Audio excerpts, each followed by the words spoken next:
রাজ্য সরকারের ঘোষণা মতো সোমবার ১ জুন থেকে সরকারি বাসে মহিলাদের জন্য বিনামূল্যে যাত্রী পরিষেবা চালু হল। এই সুবিধা পেতে মহিলাদের একটি সচিত্র পরিচয়পত্র দেখাতে হচ্ছে। পরিচয়পত্র দেখানোর পর বাসের কন্ডাক্টর তাদের হাতে 0 টাকার টিকিট তুলে দিচ্ছেন। সোমবার সকাল থেকেই বালুরঘাট সরকারি বাসস্ট্যান্ডে মহিলা যাত্রীদের ভিড় লক্ষ্য করা যায়। কোথায় যাবেন আপনি? আমি কলকাতা যাব। কলকাতা যাবেন? সরকারি বাস স্ট্যান্ডে এসেছেন? সেই জন্য সরকারি বাস স্ট্যান্ডে। কি দেখলেন যে সব ফ্রি? হ্যাঁ, আপাতত শুনছি এখন টিকিট কাটা হয়নি, হয়তো হয়ে যাবে, তো ফ্রিতে যাব।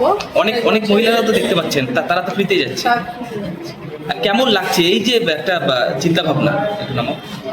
না দেখুন, আমাদের জন্য যে করে দিয়েছে এইটা সবচেয়ে ভালো, মানে মনে করছি মানে অনেকের অনেক রকম বক্তব্য থাকতে পারে, তো সুবিধাও আছে। বিনামূল্যে বাস পরিষেবা চালু হওয়ায় খুশি জেলার মহিলারা।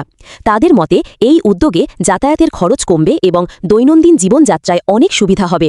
পাশাপাশি তারা এই উদ্যোগের জন্য রাজ্য সরকারকে ধন্যবাদ জানিয়েছেন। বালুরঘাট 4 নম্বর বালুরঘাট, এখনো অব্দি কোনো অসুবিধা হয়নি। প্রত্যেকজন প্যাসেঞ্জারকে উঠাচ্ছি, মহিলাদের উঠাচ্ছি, সিট থেকে তুলে সিটের ব্যবস্থা করে দিচ্ছি। তাদেরকে আমরা হলো জিরো ব্যালেন্সে যে ক্ষেত্রে থেকে যে কন্ডাক্টর উঠবে আর কন্ডাক্টর নামবে সেই টিকিটটা আমরা তাদেরকে দিচ্ছি।